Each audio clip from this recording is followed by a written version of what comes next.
I'm doing a 60-minute session for a client, so I'm going to be sharing psychic wisdom and energy healing. If any of you are interested in exploring a session with me, please come visit me at my website at abbeynormalswisdomquest.com. All right, so I have done work for this client before, and thank you so much for booking this session with me today. If any of you are interested in checking out previous sessions with this client, I will put links in the description. I am so excited to connect with you. Okay, I'm going to go ahead and read the goals out loud here and get started. Okay, hi Abbey. I've always received valuable information during my sessions and have come to you this time for information that is meant for me at this time in my life. I give permission for you to help release anything that may be blocking my spiritual advancement at this time. Anything blocking spiritual advancement at this time. I am actively working with my guides and higher selves and hold much gratitude in my heart for their assistance. To you, Abbey, I thank you for your generosity and offer much love. Thank you. Thank you so much for saying that. I know that in this lifetime, strength is my teacher, along with self-worth, centered in my solar plexus. I wish to explore this theme specifically, but I'm open to exploring whatever may be most important for me to explore at this time. I love how you really emphasize at this time, because what we are experiencing at this time, we can choose tomorrow to experience different at that time. And we're going to discover so much here. And man, thank you so very much for all the kind words. And thank you for being a person that is choosing to acknowledge gratitude. It's really a special energy to work with. And when you can acknowledge your higher self and your spirit guides and be grateful for how they're working with you in your life, and no matter what you're going through in life, to choose gratitude, that is a strength, right? And so this lifetime strength is your teacher. To choose gratitude at every turn is a strength, like how many more strengths have you acquired? It's not just about being super strong. It's about being strong at heart, right? I like how you say this about strength is my teacher, along with self-worth centered in my solar plexus. That's really powerful. Self-awareness and identifying where your balance is and being open to more self-awareness, more perspective for where you're at this time, right? Thank you again for all the kind words and for exploring the session with me. I'm really excited to see what we discover, and thank you for sharing with others. Okay, I'm just going to give this one more moment here just to absorb everything.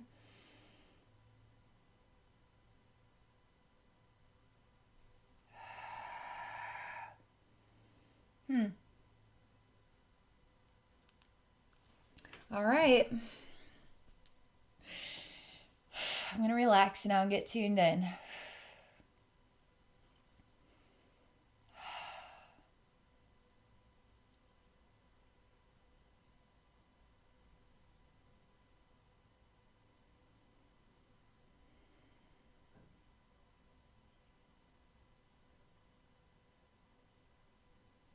All right, I'm moving through really, really, really, really, really tall grass.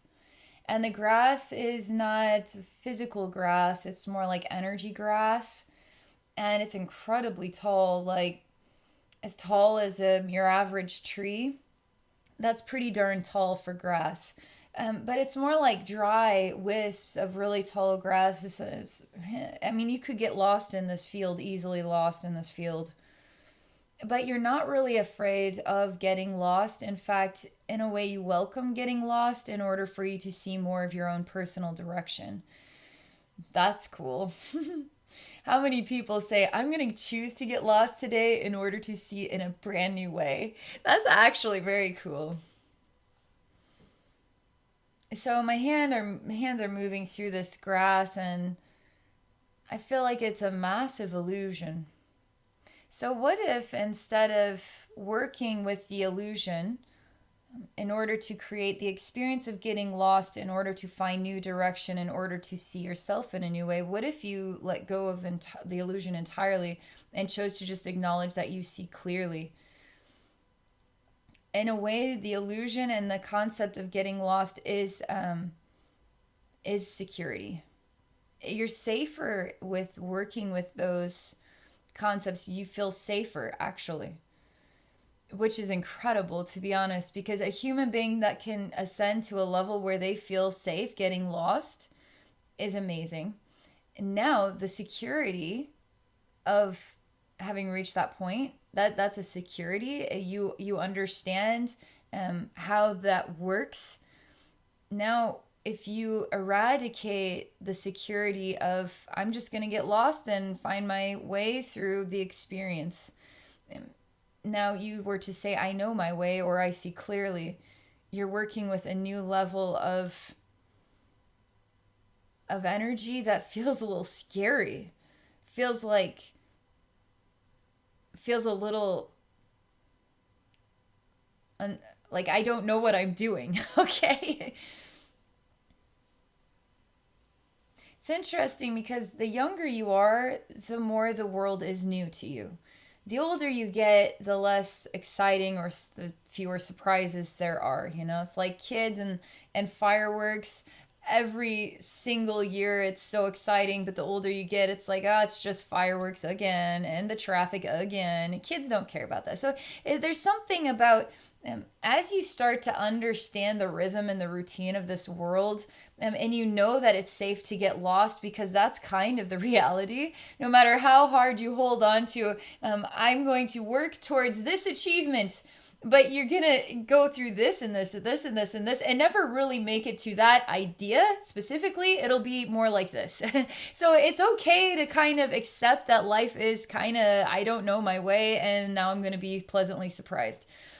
But to reach some kind of new plateau, it's like this is the plateau, and the beginning of the next staircase is a new concept that is inconceivable and brings you back to being a child again, where the child embraces the unknown. The adult is kind of a little bit nervous because the adult's already been through all this stuff.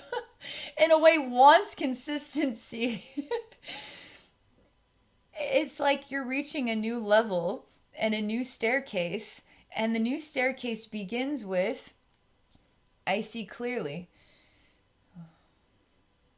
I'm going to start with that, okay? We'll make sense of it. All right, so this is going to be so cool. I'm walking through the tall grasses. I can't just make them disappear yet. Walking through the tall grasses, and there you are in the middle of it. What are you doing? You're like crouched down and you're doing something with your hands and you're very close to the ground. And I'm whispering like, what do you think if I just get rid of the grass and then you're kind of exposed? Like, what do you think? I don't know. Maybe the grass gives you a secret space for you. To just be secretly yourself where nobody can really see you except your guides and higher self, and you don't have to deal with human beings and how we analyze and judge each other. You can just be you in your own secret space in the very tall grass. Is this another level of the tall grass is concealing you, is a safety net that you have to get rid of it if you want to get to the next level of your advancement, your spiritual advancement? What is the ugliness of you that you don't want other people to see? And is it truly ugly or is it actually beautiful? And because it is so bright, you blind those who are not capable of seeing the beauty in it, and instead they cringe because it is too much light for them at this time. Does that mean that you hide yourself? Like, I'm straight up whispering to you. It's hilarious. I feel like a little kid. So what do you think? Is it okay? Like, what do you think? Is that cool or what? All right, let's see what you say.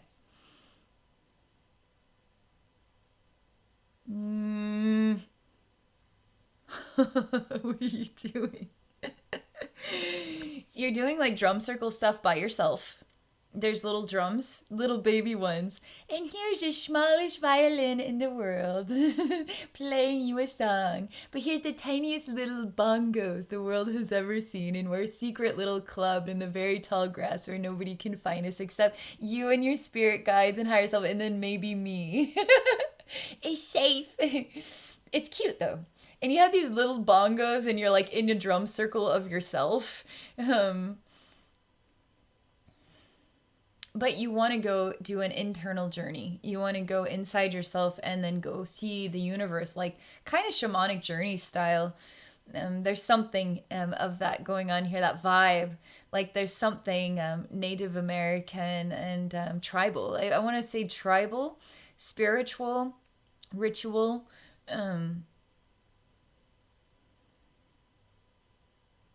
Something of the adventurer that who honors and respects the process, the rhythm, the ritual. It's something beautiful though about that. The process.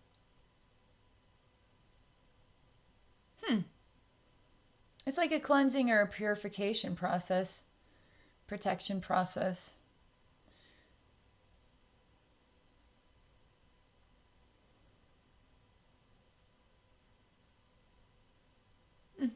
Okay.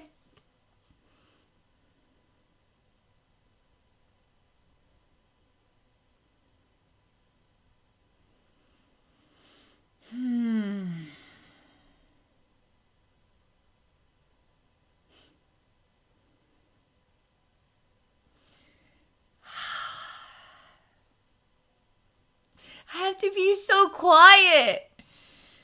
And nothing's really happening here. And I feel again the avoidance of just getting rid of the grass is going to help you grow more than you could imagine. More than this ritual and the shamanic journey into yourself and the connection with the vast universe. Is really what you need to do is expose yourself in the human world. And that right there is going to help you grow through shame and judgment and this human world stuff that none of us really want to deal with each other. Heck no. I don't want to deal with those humans. God, I'm going to hide in the tall grass and go have a little bongo experience with myself, my own inner world. Now we got to expose you. I'm going to just take matters into my own hands here and let's see what happens. If I can. Okay, I'm going to try. Gone. Grass no more. No more grass. And then what you do is you just pretend like the grass is still there, even though it's not. And the bongos become larger, so they become louder and more heard. And you're just one person sitting in the middle of a field playing these bongos by yourself. And it's not really triggering the inner experience you want to have, as in the journey you want to go into. It's just not going there for some reason. It's just something is missing here. And it's not necessarily like it's about necessarily people. Now it's about, okay, fine, I'm playing the bongos, people see me, whatever. But I still am not able to trigger the internal event where I can just go in and now experience the vastness that I want to experience. Okay?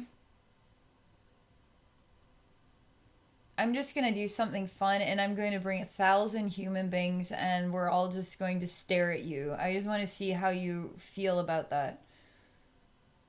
You really are good at shielding or deflecting what could be other people's opinions.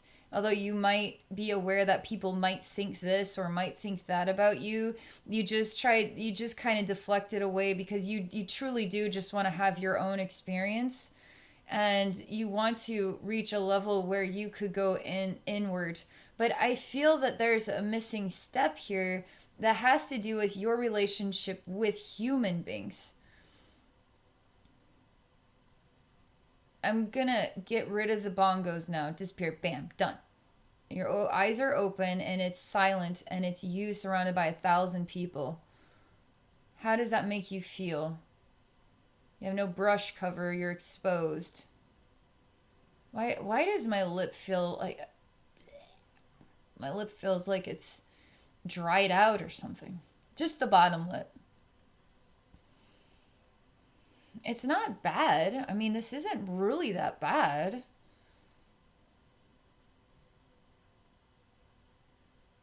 I'm going to take away your walls.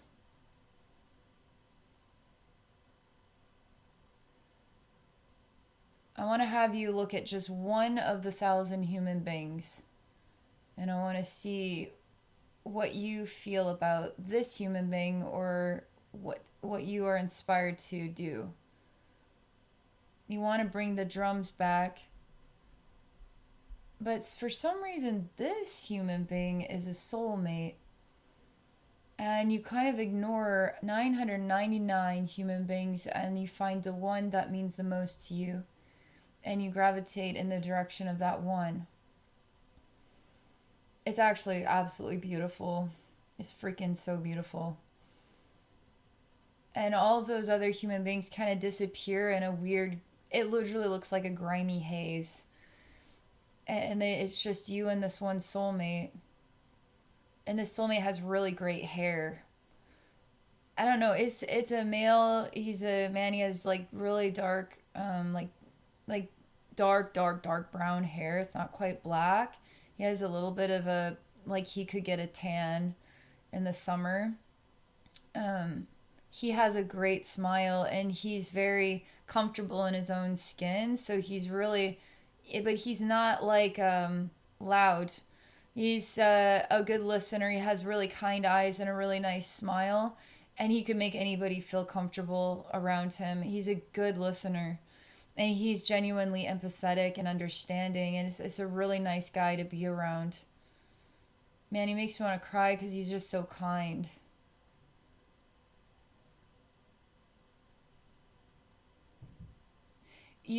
Something within you says, I don't have any responsibility to these other humans. And I'm still working on understanding what did you come here to do?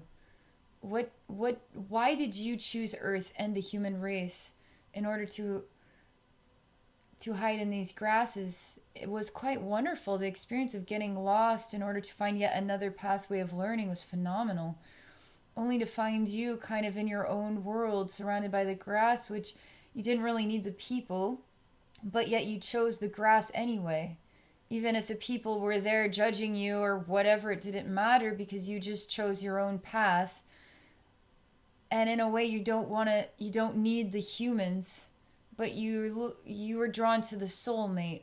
But why did you come here to Earth?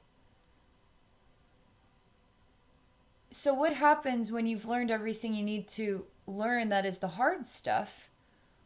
Now you've triumphed here. What can you be? Could you be a master? Could you be a guru? Could you be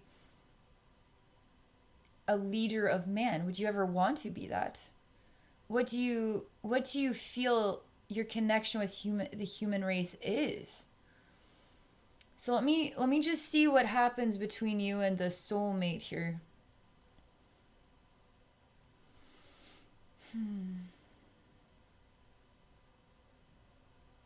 He hugs you. He hugs you, and he has many faces. Man, he doesn't even look human half the time. He doesn't even have a gender sometimes. Sometimes he's a woman, sometimes he's a man, sometimes he's genderless. Sometimes I have no idea what he is. I don't even know if a gender matters, or like anything about that matters. And it seems like you've seen many cycles of the universe together, and it not necessarily always incarnating together, but you seem to share a piece of each other's soul in a way that you see through his eyes and he sees through your eyes, and that's how you work across the universe, by working through each other's eyes at times. He works through your eyes too, or this soulmate does. Okay, it's a wonderful energy. It's very comforting. It's like a baby blanket all the time. It's just so warmth. It's just always a radiating warmth that has no insecurity about it. It just is this beautiful. It's just this comforting. It just naturally is this way. I say, why are you here? What are you wanting to say? Maybe you have a message.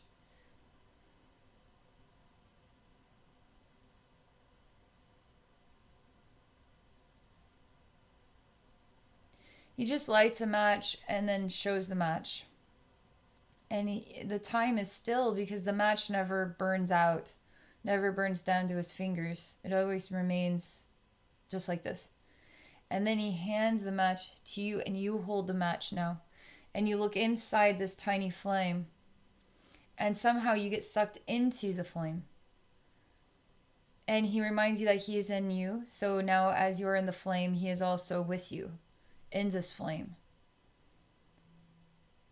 There is something with you and separation. I haven't put my finger on it yet. Comfortable separation. I'm going to see what I can do to derail you. I just want to figure out what you're... All right, let's go into the fire and see. I can't actually get into it, so I'm going to have to project and just be inside the fire as this like invisible energy, just looking around like a wallflower.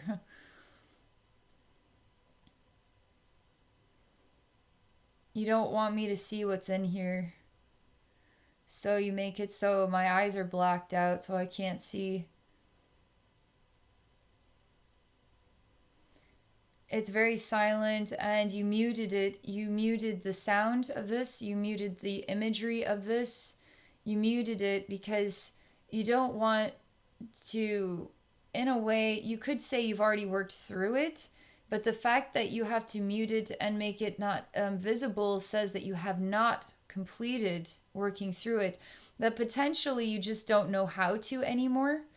And so you're taking an intermission until you can reach maybe some stepping stones in this life or in other lives in order to trigger the next viewpoint into it.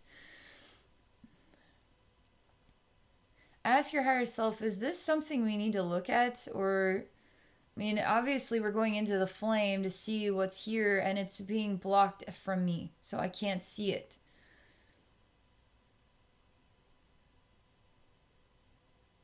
Your higher self is going to help me find a way to explain it in a gentle manner. It has to do with like a lotus flower. It opens up one petal at a time, gently. And I start to see a scene that is quite tranquil. I mean, it's surreal tranquil. And I feel that soulmate is here too. And it's like an Asian vibe to it. And it's incredible nature, incredible clean water. There's something absolutely beautiful, like almost heavenly about the scene.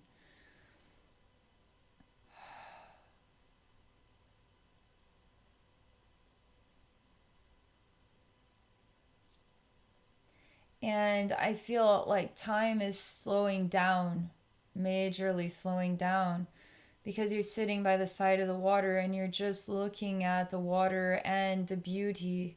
Like your eyes are just gazing at the beauty all around you, at the water, at the beauty, okay? And the beauty is a subliminal message.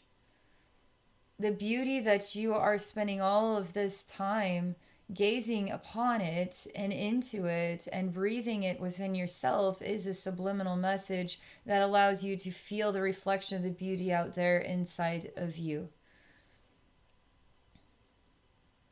So we're expanding this time, as much time as you want, taking in the beauty that is out there in order to discover that it is within you.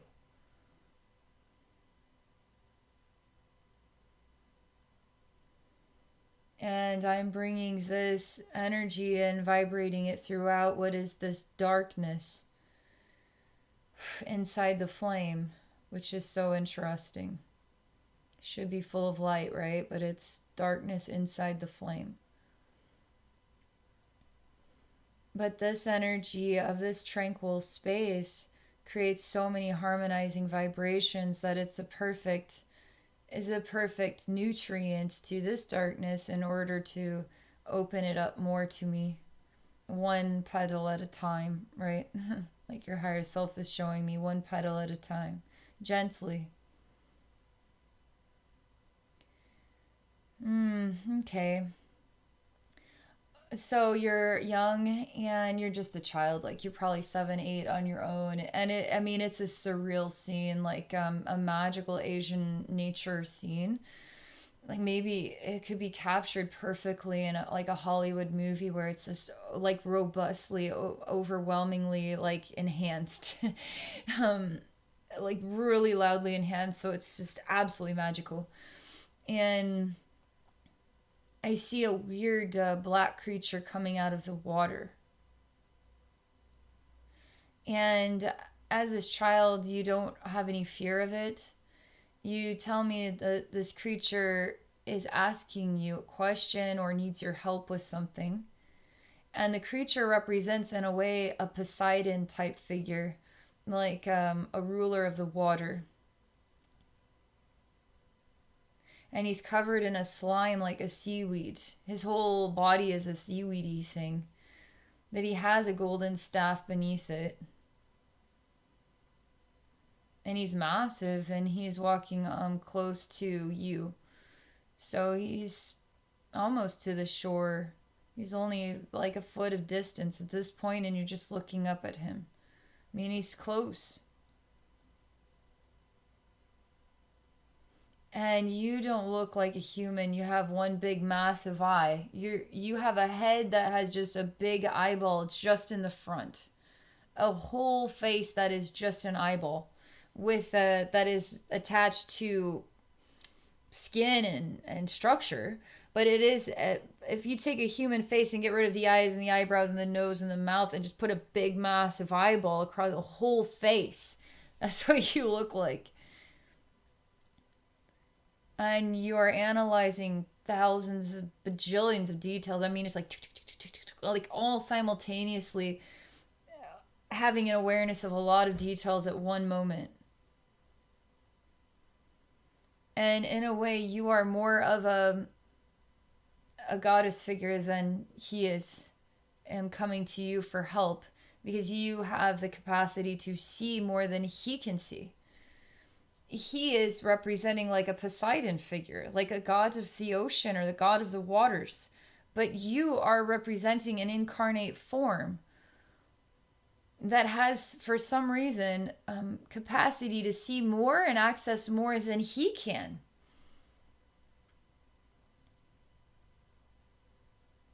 And you say absolutely nothing. But yet he knows inside of his heart what you're telling him. And I start to see all the slimy green disappear. And he has a single tear and he thanks you for helping him. And he gives you his golden staff. It's not a trident, it's just a golden staff. There's a jewel on the top of it. He says that he will give you all of his possessions as gratitude for you helping him. But you don't want anything from him. You don't ask him for anything. So the least he could do was give you this golden staff because it helps him feel better in his heart to give you something, at least something for what you have given to him. And what you gave him was some kind of internal light, and the ability to dissolve what this cover up was. Because it wasn't really intended to be there, because he was hiding himself beneath the seaweed and he didn't want to. That he didn't know how to stop the behavior. And so you gave him some kind of secret remedy that then dissolved it and set him free from himself. But he says it's not necessarily himself. He calls it his surroundings. You set him free from his surroundings so that he could, again, be balanced and within himself. That's how he defines it. But you feel lonely. And your body isn't necessarily have arms and legs. It's just kind of like a strange root that comes out of the ground and has a big eyeball on it. And I see you're changing yet again, and the eyeball's starting to go downward, and you're kind of like a dying flower. And I see it getting drier on the inside, and it's time for you to sleep now. And in your dream state, there is all this information. I mean, it's all very scribe like, written in all different languages, in all different characters, in all different forms. And it's not spoken, it's literally written language. And I see you all dried up like an old dandelion. And you're in a sleep state. And I feel like 1,000,000 years. And you still feel a connection to this specific area, this specific water body, and the Poseidon figure that came to speak to you. Seems to be the only person that ever talked to you in that entire existence was one. And it didn't matter either way. And you absorbed a lot of natural beauty. You saw a lot of natural beauty and had timelessness as your nourishment.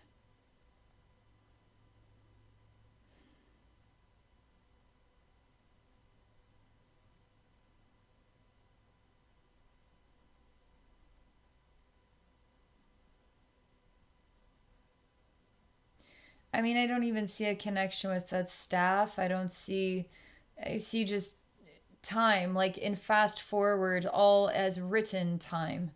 And it's just like 1,000,000 years. I'm just sitting here waiting, like, okay, more written time. Okay, more written time. Okay, I feel peaceful. I feel, still connected to that place. I feel like nobody ever came. I feel like it was absolutely a beautiful environment. There was no ego. There was no need for anything. There was only one answer to be given to support one being in that entire existence.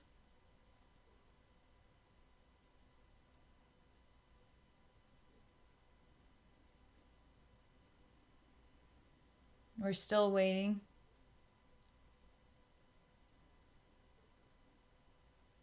We're not there yet, but we're almost there. I mean, I'm literally watching fast forward as language. There's like thousands of languages, all different characters of language, all different parts of the universe, and it's specifically written language. And it's just going. And I feel time, a long, very, very long time. You still exist as this thing in a sleep state, which I don't even know that you're necessarily physically there, more so than an energy there, but it acts as though you are still physically there, sleeping. You're starting to have lived long enough that you're ready to wake up again. As in exist or perceive or download, or I'm not sure what language to define it, but you got enough sleep, I guess, that you're ready to wake up again. It only feels like 15 minutes have passed. And it's like a seasonal thing because where the trees leaves disappear, they fall off the tree in the fall, and now we have the winter where everything is kind of like in a sleep state only to awaken in the spring. I see you being reborn and coming back into full rejuvenation.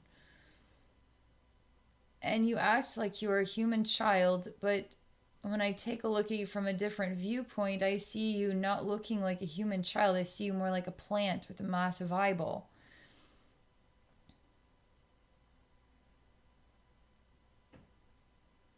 And now we are returning to the inside of the flame.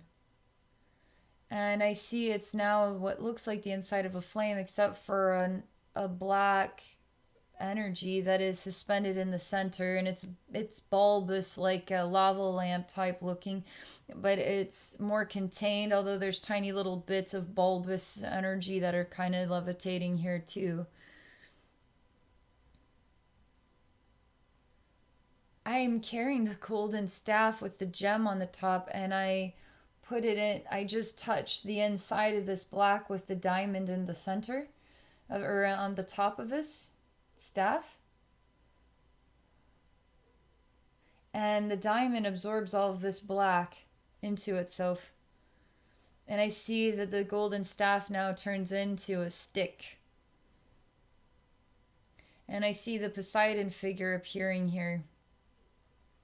And I see a very long time for him, and him becoming very wise in time. And I see now your eye is closed and not wanting to open it to anyone. But now he is here to help you to open your eye and to be who you are.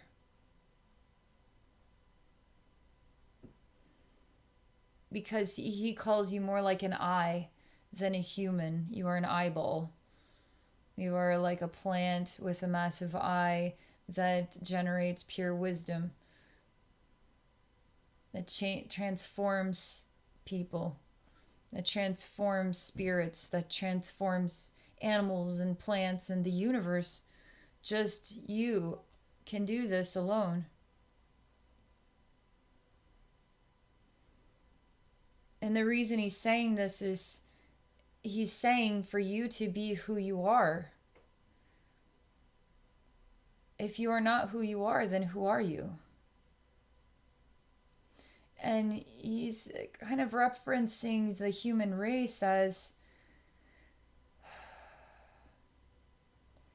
there's so many challenging, conflicting sensations that we feel in everyday life and around each other. And when you're on this journey of enlightenment, you can become more cut off from people than you could imagine, because in a way you're ascending beyond ego and you don't relate to the same thinner conversations of everyday life that seem to matter so much to a lot of people don't really matter to you as you rise above that. So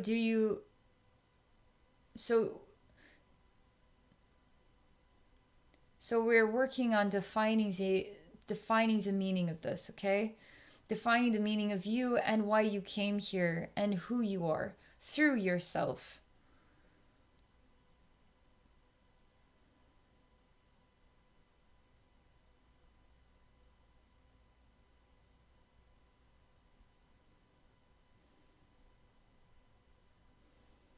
There's a massive undefinable energy that you use to shield yourself from the way the world feels here, okay? Let's say something inside yourself has decided that you can't be truly your most profound identity because people won't relate to it, or people won't see you for who you are, or people won't hear what you have to say anyway. And you now define yourself as a human who is curious and wanting to be an adventurer of the universe, when really, again, you are the universe. You are profound. And you came here to be that. Profound. So you have to be yourself, otherwise you're shielding yourself.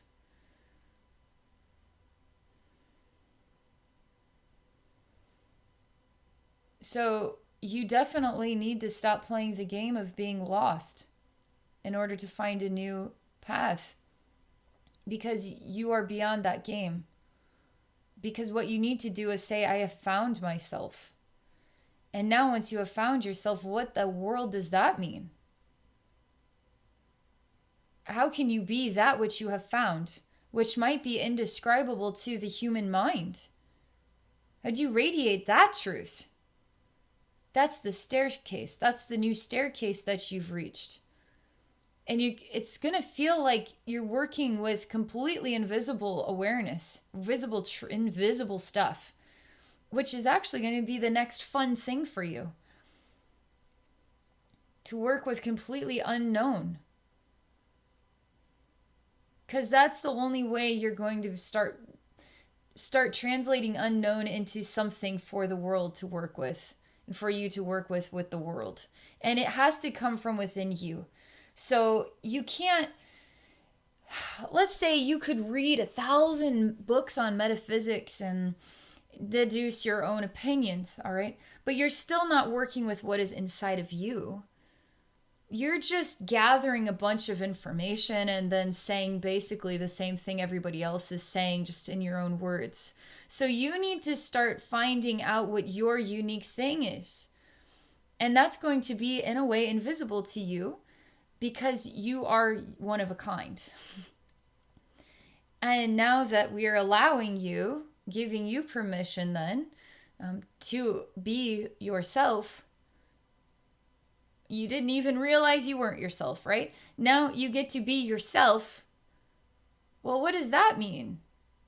It's not going to, it has no sound, it has no direction, but yet you are completely and utterly aware of it.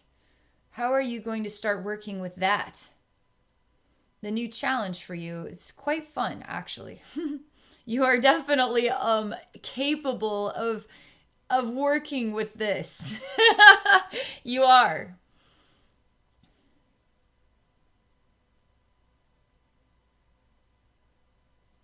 This Poseidon figure turns into the soulmate. And then the soulmate turns into the plant with the one eye. And then the plant becomes you. And you and the soulmate, through the one eye shared, return to the garden and enjoy timelessness of beauty and connection. And you know, inside your soul, inside the heart of who you are, both of you know that it's okay to move on now from this place.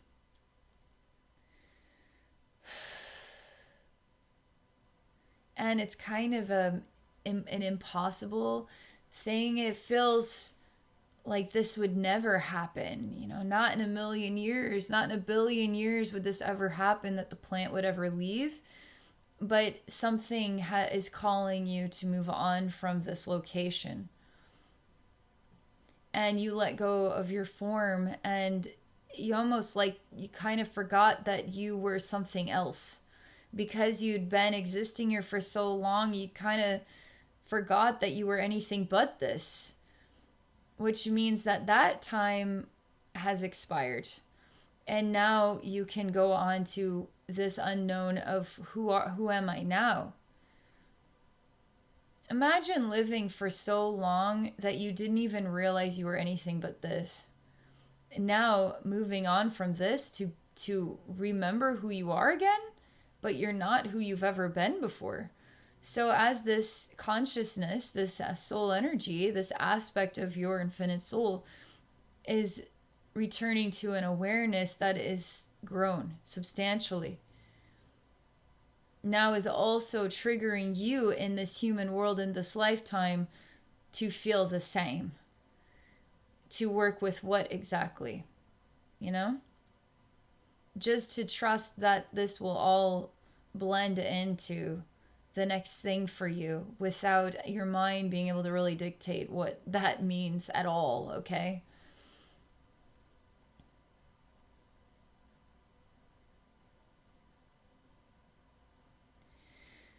This is quite good.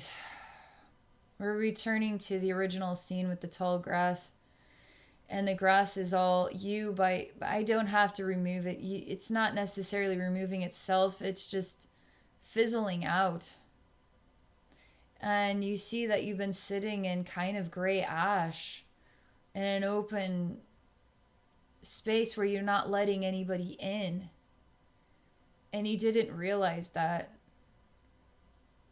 And you kind of feel sad. Because your comfort zone became so separate without you even realizing it. And you start to feel people around you. And you start to love every single human being, whether they could ever understand you or not, whether you could understand yourself fully. You start to love every human being, no matter who or what they behave like, okay? Because you're starting to see not necessarily the shell, but the soul energy within who is seeking. And you now are the wise beacon, the eye.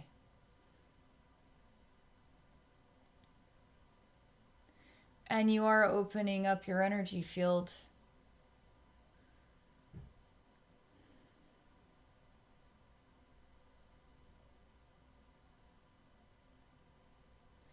But you're not changing the scene. You're not moving out of this gray ashy place. Although you did remove the energy field that's containing you, nobody's coming. You show me that you allow grass and plants to grow naturally, not through an illusion, but through natural process. You allow the ground to be ground. You allow the ground to grow what it desires to grow. You allow yourself to be present and accessible of other human beings with appreciation for every soul without question. And you create an open pathway, and you sit in a circle of an open space. It's not particularly large. It's just earth without anything growing. So you sit there, and there's a path of earth without anything growing. It's quite skinny. And then it's always open to anybody who is called to find you, who is called to see you, who is called to connect with you in this life. It's not for you to go to them. They will come to you, okay? Human beings will come to you.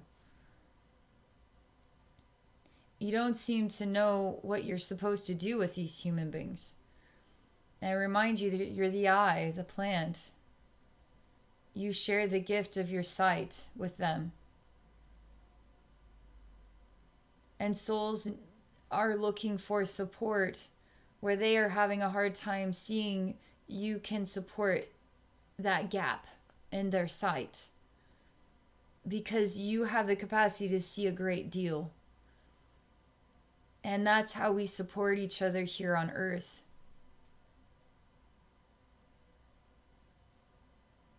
Start to see more human beings find you. And it's in a very healthy way, and not an overwhelming way. It feels safe and secure, and it feels in a way moderated by your guides and higher self so as to not overwhelm you, because you will still be human. And it's kind of natural for us to go through phases of being open and phases where we need to be deeper and maybe more isolated. That's very normal as a human being to go through those like ebb and flow of the tide, you know?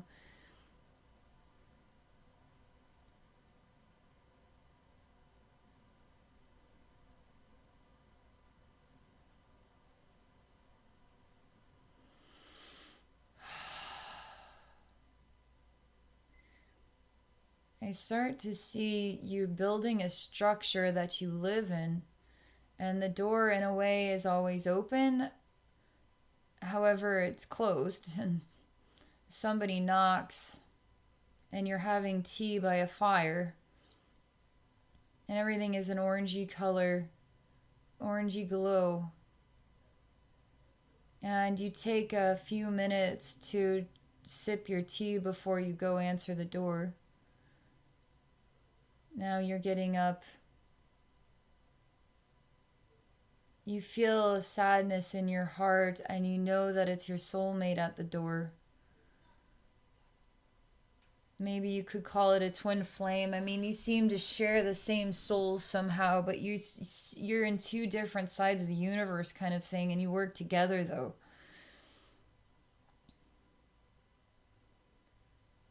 And he's missing his. He stands here and I can see him, but I see through his midsection, like his heart down to his, through his hips, basically. I see through him. And he's saying something like, help me, basically.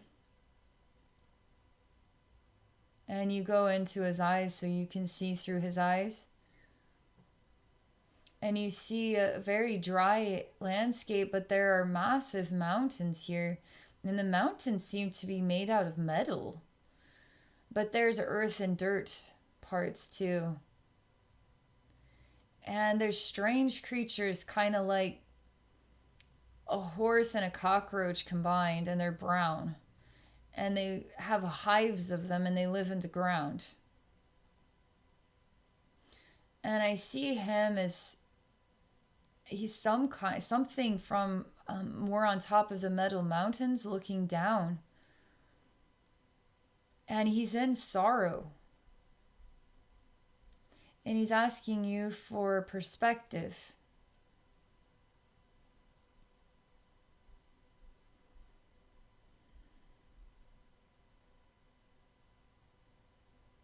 You come and sit down with him on the mountain, and you hold him and you cry together. Because in these incarnate states, you can't in a way change the world in these blinks of an eye.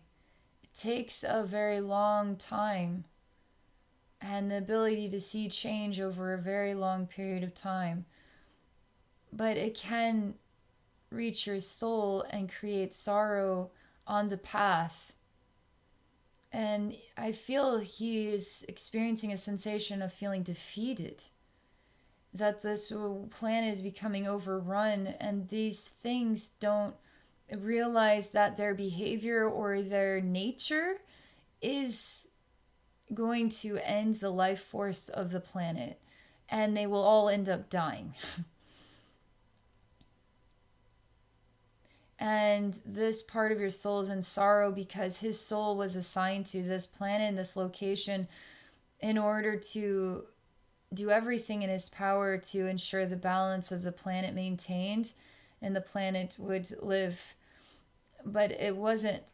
That energy maintained a friction, that the frictiony side that was so stubborn became louder than anything else. And the stubbornness ends up being its own demise, basically. And he's in sorrow because he can't help them to see.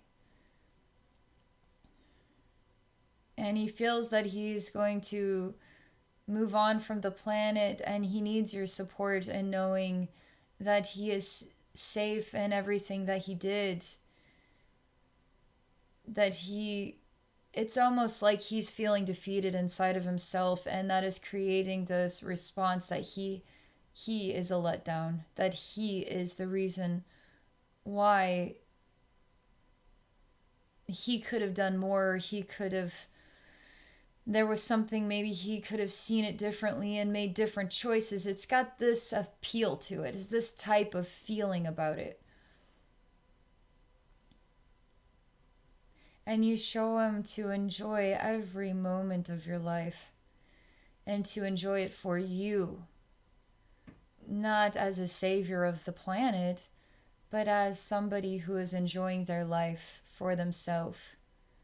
And you hold his hand and you kiss his cheek and you tell him to live for him. And you stay with him for a time. And all this energetic exchange happens within the blink of an eye at the door. I mean, you literally open the door, see him, we go into this other state of perception, only to return to the door as though it was literally just a smile, a handshake, and a goodbye. As though you never even left the couch and your tea and the fireplace. And I feel your heart move, and you feel a sensation of shift inside yourself as this other side of your soul is making a different choice and is now living for the spirit of themselves, which is giving you the ability to live for the spirit of yourself more than ever before because of the parallels.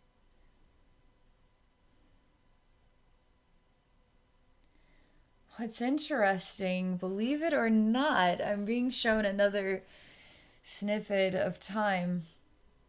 When this male persona on this other planet, living on the mountain, starts to live for himself, the energy of these creatures shifts, and somehow they develop an infection and they die out. And that creates sorrow for him as well. Doesn't like it when things die, as in they could have self-realized, but it seemed inevitable that their fate was sealed to die, whether that was to take the whole planet with them or just their race were to die or perish. But when he starts living for himself, his energy is so strong and powerful that he brought it all back into him, and that changed the course of that future path. And I start to see many more of these types of beings coming out of the Metal Mountain, and they start to flourish, and life comes back to the planet. I don't know that he is necessarily seen for who he really is, as literally a pillar of balance for the whole planet, or is just another person or part of the community. Doesn't really matter to him. He seems to know inside of himself that he is more than perceived.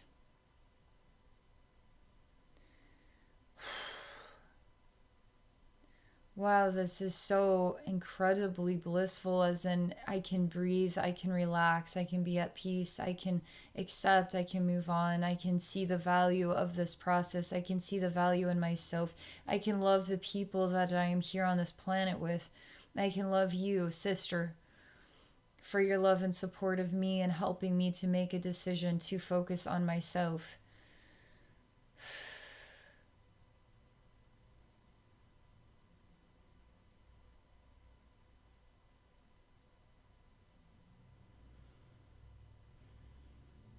I see you going through yet another transformation.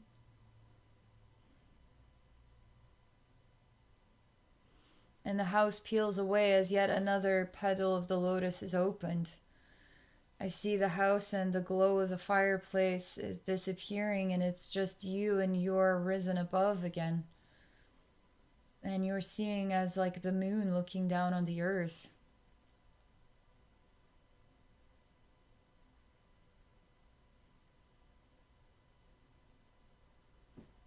And you reach a new level of love for humanity and for your role here.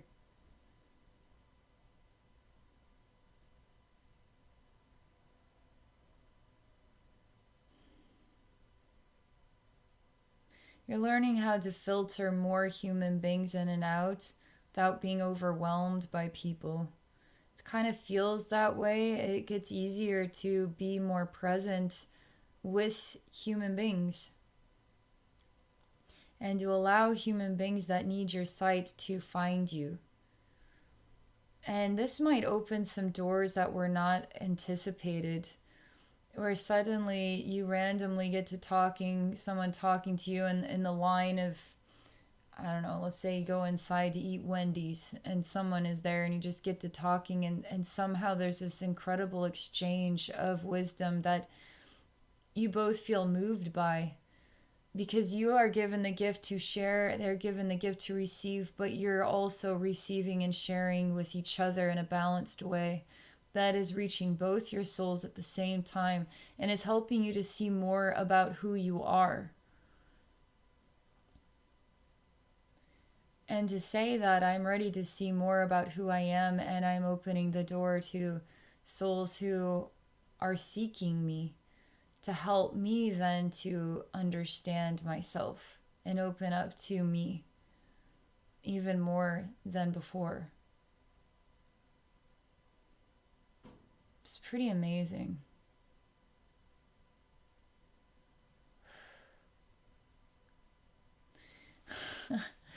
All right, that's what I have to share.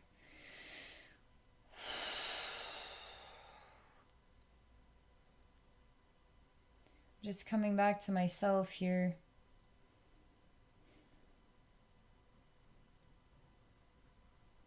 Thank you so much for this. Thank you so much for sharing with others. To allow us to see through your journey is really special.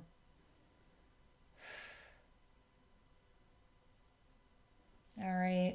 Thank you again. And everybody watching, thank you also for participating in this experience with us. And I hope everybody has a very wonderful rest of your day.